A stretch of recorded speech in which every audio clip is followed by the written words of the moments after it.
Afternoon students. मैंने आप लोगों को कन्हैयालाल मिश्र प्रभाकर का जीवन परिचय भेजा था, वो आप लोगों ने लिख लिया होगा। उन्हीं के द्वारा रचित ये रचना है रॉबर्ट नर्सिंग होम में कन्हैयालाल मिश्र प्रभाकर रचना का, और विधा है रिपोर्ट का। इसमें इन्होंने मदर टेरेजा के उदात्त चरित्र की झांकी प्रस्तुत की है। मदर टेरेजा राष्ट्र की संकुचित भावना से ऊपर उठकर इस धरातल पर मानवीय भावना से रही हैं, और उन्हीं के साथ सिस्टर प्रेस्टहेल्ड भी सेवा भावना में लगी थी, लेकिन दोनों अलग अलग देश की थी। मदर टेरेजा फ्रांस की थी और प्रेस्टहेल्ड जर्मनी की थी। फ्रांस को हिटलर ने पददलित किया था, लेकिन ये देखा कि मानव के बीच में कितनी दीवारें होती हैं। इन दीवारों को समाप्त करते हुए ये दोनों जो है सेवा भाव में, दीन दुखियों की सेवा भाव में बड़े ही निस्वार्थ भाव से लगी हुई थी, जिसको देखकर लेखक बहुत आश्चर्यचकित हुआ और बहुत उत्साहित भी हुआ। तो लेखक ने अपना लेख लिखा है, कल तक जिनका आतिथ्य था आज उनका परिचारक हो गया, क्योंकि मेरी आर्थया अचानक रोग की लपेट में आ गई और उन्हें इंदौर के रॉबर्ट नर्सिंग होम में लाना पड़ गया। तो कहाँ पे लाया? रॉबर्ट नर्सिंग होम में इंदौर में स्थित था, जहाँ पर लेखक अब मेहमान बनकर गया था, लेकिन वहाँ पे ही जिनके घर गया था वो स्वयं ही, आतिथ्य मतलब मेज़बान होता है, जिनके घर में जाते हैं जो स्वागत सत्कार करते हैं। तो वही बीमार पड़ गई, तो लेखक को रॉबर्ट नर्सिंग होम में जाना पड़ा। तो लेखक ने घटना अपनी स्पष्ट की है, कहा है यह सितंबर 1951 की घटना है। रॉबर्ट नर्सिंग होम में रोग का आघात पूरे बेग में, परिणाम कपकपाता और वातावरण चिंता से घिरा कि हम सब सुस्त। तभी मैंने चौंक कर देखा कि अपने विशिष्ट धवल वेश में आच्छादित एक नारी कमरे में आ गई। एक श्वेत वस्त्र धारण किए हुए एक स्त्री कमरे में प्रवेश की है। उसका वर्णन है, देह उसकी कोई 45 वसंत देखी होगी। इसका अर्थ क्या हुआ बच्चों? कि वो लगभग 45 वर्ष की थी। वर्ण हिमश्वेत गोरे रंग की थी, पर अरुणोदय की रेखाओं से अनुरंजित, लेकिन लालिमा से युक्त थी और कद लंबा था। सुधा थी, अत्यधिक सरल सीधी स्वभाव की दिखाई दे रही थी। मतलब कि उन्होंने, लेखक ने जो है मदर टेरेजा की वेशभूषा का वर्णन किया है कि लगभग 45 वर्ष की थी, श्वेत रंग का वस्त्र पहनी थी और मुख पर लालिमाओं से युक्त थी और लंबा कद था और सीधी सरल दिखाई दे रही थी। लंबा मुंह अच्छा नहीं लगता। यहाँ लंबा मुंह से आशय है कि उदास मुंह अच्छा नहीं लगता है। ये मदर टेरेजा की भावनाओं को लेखक ने व्यक्त किया है कि मदर टेरेजा बड़ी शालीनता से रोगियों से मिलती थी, जो अवसाद रोग से पीड़ित थे, जो जीवन से निराश थे, दुखी थे। उनको जो है अत्यधिक प्रेम से उनसे मिलती थी। कहती थी लंबा मुंह अच्छा नहीं लगता। इसका मतलब उदास मुंह अच्छा नहीं लगता है, क्योंकि बीमार के पास लंबा मुंह नहीं। आते ही उन्होंने कहा, साफ सुथरी उच्चारण, साफ स्वर और स्वर आदेश का, पर आदेश ना अधिनायक का ना अधिकारी का, पूर्णतया माँ का, जिनका आरंभ होता है सिकंजे से और अंत गोद में।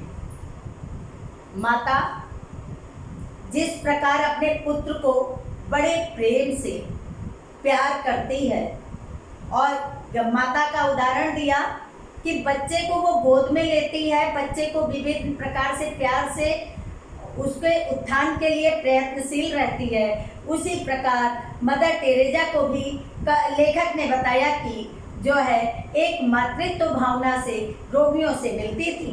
उसके बाद कहा, हाँ वह माँ ही थी। होम की अध्यक्षा मदर टेरेजा, मातृभूमि जिसकी फ्रांस और कर्म भूमि भारत, उभरती तरुणाई से उम्र के इस ढलाव तक रोगियों की सेवा में लवलीन, यही काम, यही धाम, यही राग, यही चाव और बस यही।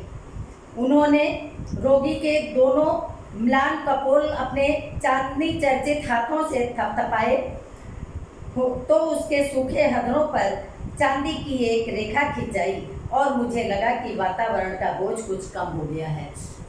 अगर किसी पीड़ित को एक सांत्वना भरे शब्द मिल जाते हैं तो उसका रोग आधा कम हो जाता है।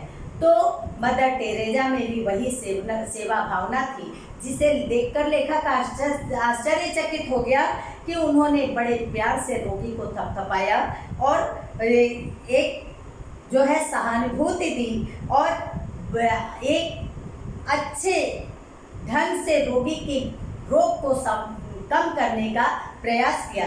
इसे देखकर लेखक को लगा कि मेरा भी कुछ बोझ कम हो गया।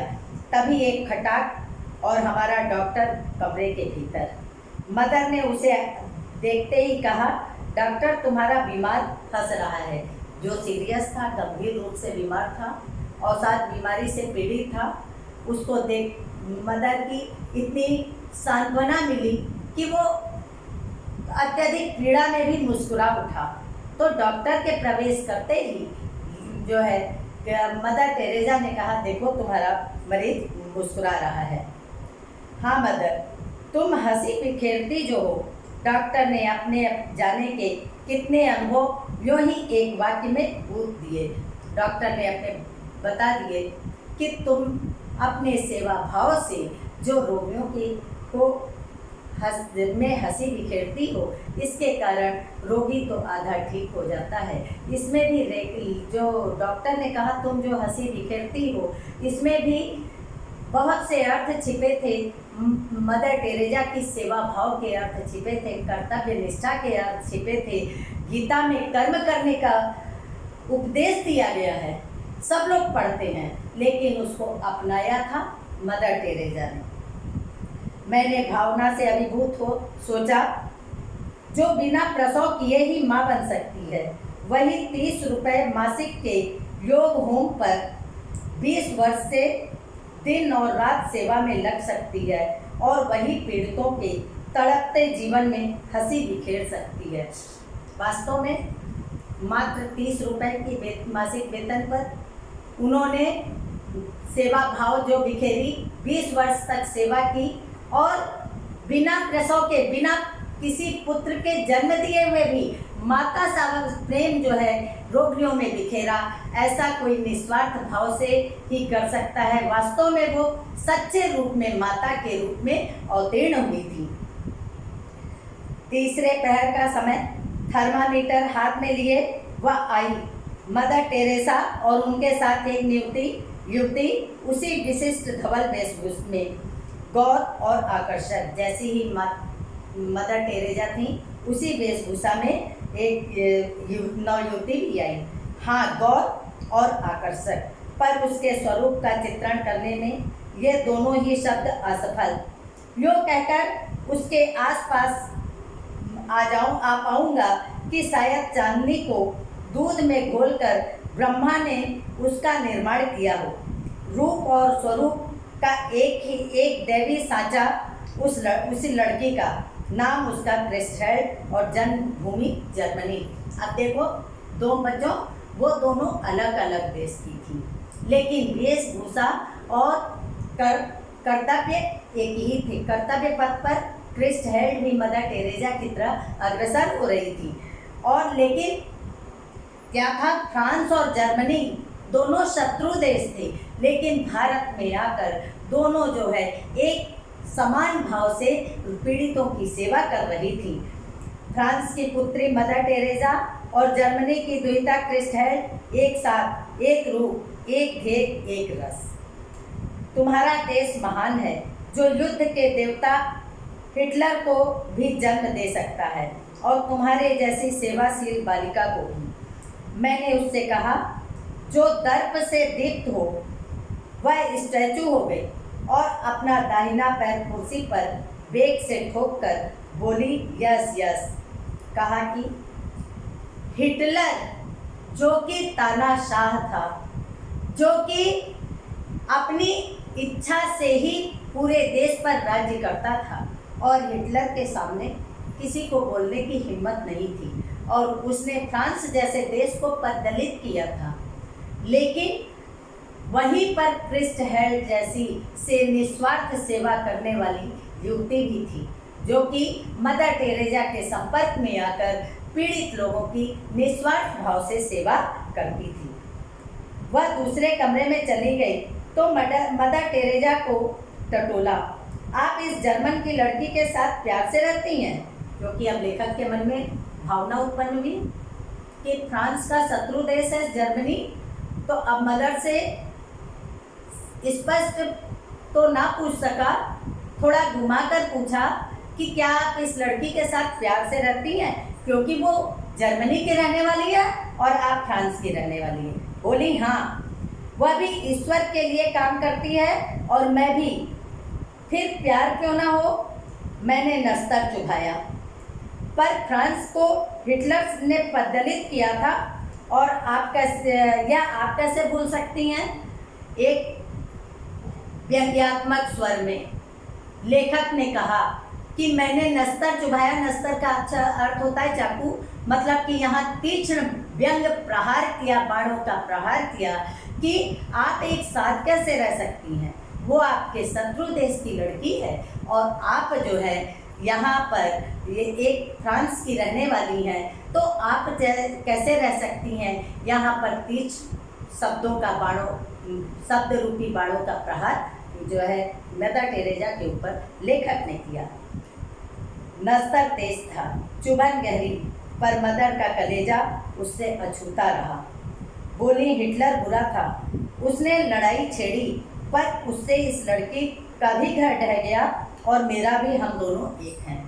यहाँ पे दोनों की समानता बता दी। नस्तर तेज था, लेखक का कहना तेज था, व्यंग रूपी शब्द बाण तीक्ष्ण थे, जो कि मदर टेरेजा को विचलित करने वाले थे, लेकिन मदर टेरेजा के ऊपर इन वाक्यों का कोई प्रभाव नहीं पड़ा। और उन्होंने कहा कि यह जो लड़ाई हुई, इसमें इस लड़की का घर भी जर्मनी में रहते हुए ढह गया, नष्ट हो गया उस युद्ध में, और मेरा भी ढह गया। लेकिन हम दोनों की विचारधाराएं एक थी, तो हम दोनों एक हैं, क्योंकि हम दोनों पर एक मदर टेरेजा ने झूम में इतने गहरे डूब कर कहा कि जैसे उनसे उनकी लड़की कोई छीन रहा हो, और उन्होंने पहले ही गांव में मुझे चारों खाने दे मारा। मदर चली गई, सोचता रहा। अब यहाँ पर मदर टेरेजा के इसी भाव से बड़ी चुभन सी हुई,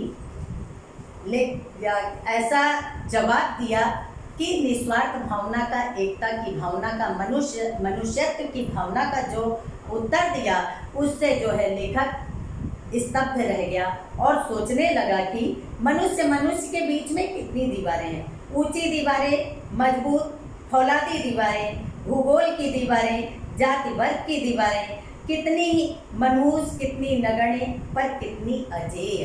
ये मनुष्य के बीच में मनुष्य ने ही दीवारें खड़ी की हैं, जो मानवता को पीड़ित करती है, मानवता को गिराती है। ये मनुष्य के द्वारा ही बनाई गई वस्तुएं हैं जो मनुष्य को पीड़ित करती हैं। आज की व्याख्या बच्चों इतनी बता रहे हैं। इसके बाद में हम बता रहे हैं आप लोगों को कि आप लोगों में जो है व्याख्या लिखने को आती है रेखांकित अंशों की, तो वो आज हम कुछ अंश दे रहे हैं, वो लिखकर हमको दिखा भी दीजिएगा, उससे संबंधित प्रश्न।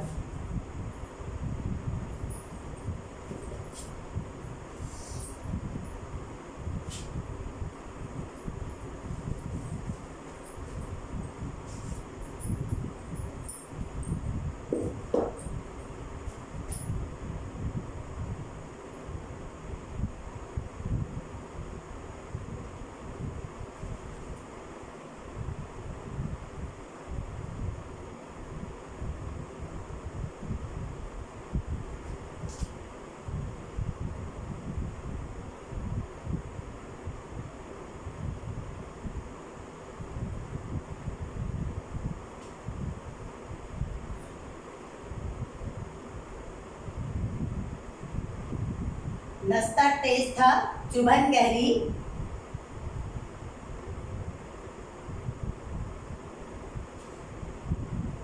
पर मदर का कलेजा उससे अछूता रहा।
इसमें बच्चों ये देखिए रेखांकित आप लोगों का आता है।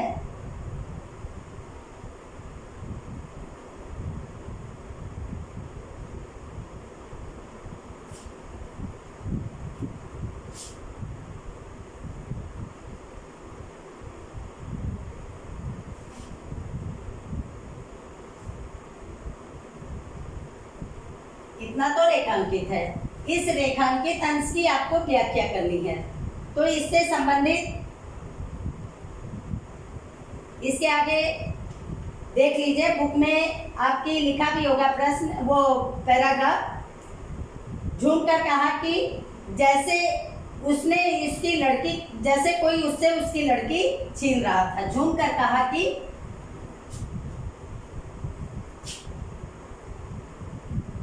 जैसे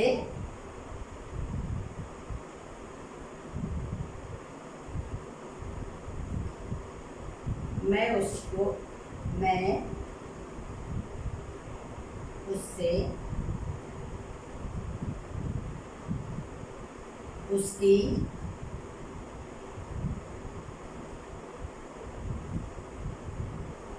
लड़की को छीन रहा था।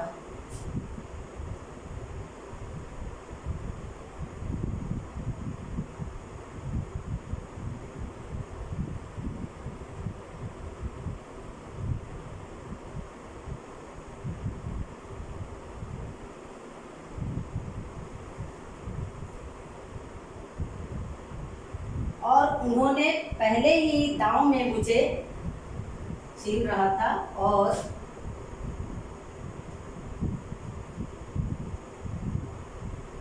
उन्होंने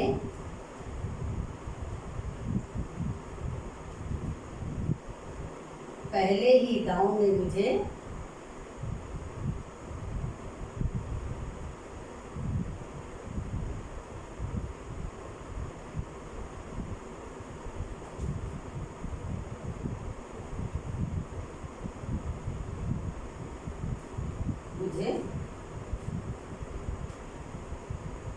चारों खाने दे मारा।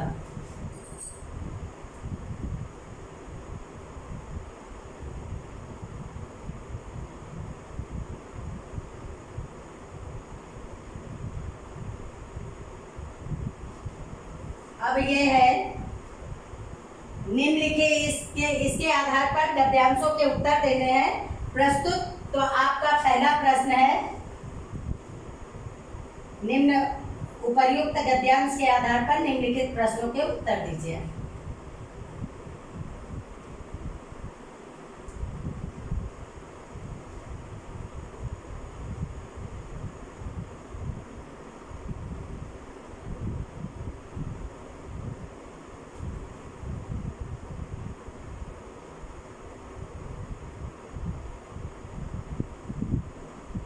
निम्न प्रश्नों के उत्तर दीजिए।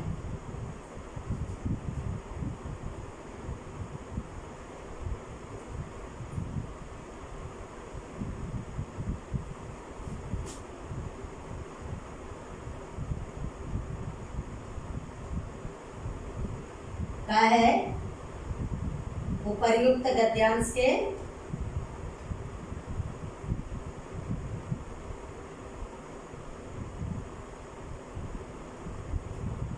उपर्युक्त गद्यांश का शीर्षक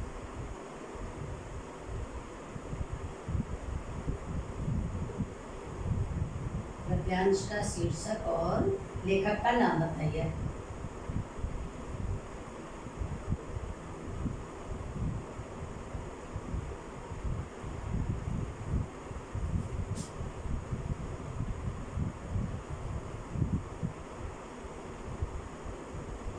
नाम बताइए।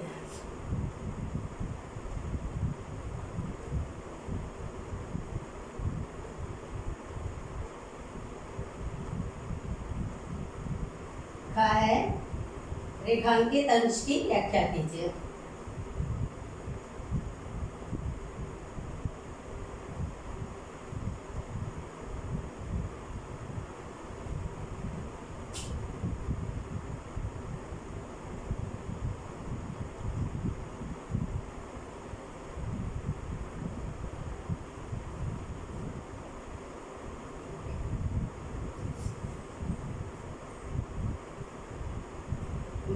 मदर के चले जाने पर लेखक ने क्या सोचा?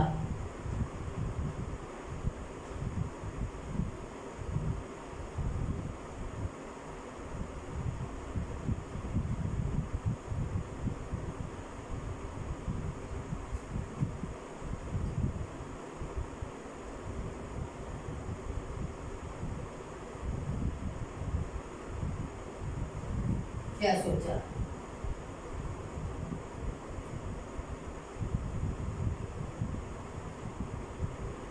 बच्चों इसी तरह आप लोगों के प्रश्न उसमें आते हैं तो ध्यान से समझ लीजिए। नस्तर तेज था, चुभन गहरी पर मदर का कलेजा उससे अछूता न रहा। होली हिटलर बुरा था, उसने लड़ाई छेड़ी पर उससे इस लड़की का घर ढह गया और मेरा भी। यहाँ पर एक प्रश्न ये भी हो सकता है, मदर और उस लड़की में समानता क्या थी?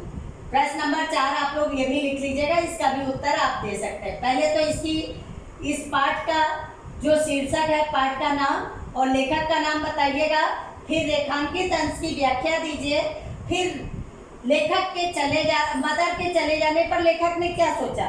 तो लेखक ने सोचा कि मानव के बीच में कितनी दीवारें कड़ी हैं, भौगोलिक दीवार, राजनीतिक दीवार और ऊंच नीच की दीवार, वर्ण भेद की दीवार, जाति भेद की दीवार, अनेक दीवारें मानव ने स्वयं खड़ी की हैं। थैंक यू बच्चों। इसके आगे की व्याख्या हम आपको कल बताएंगे और इसको पूरा लिखकर हमको जरूर दिखा दीजिएगा।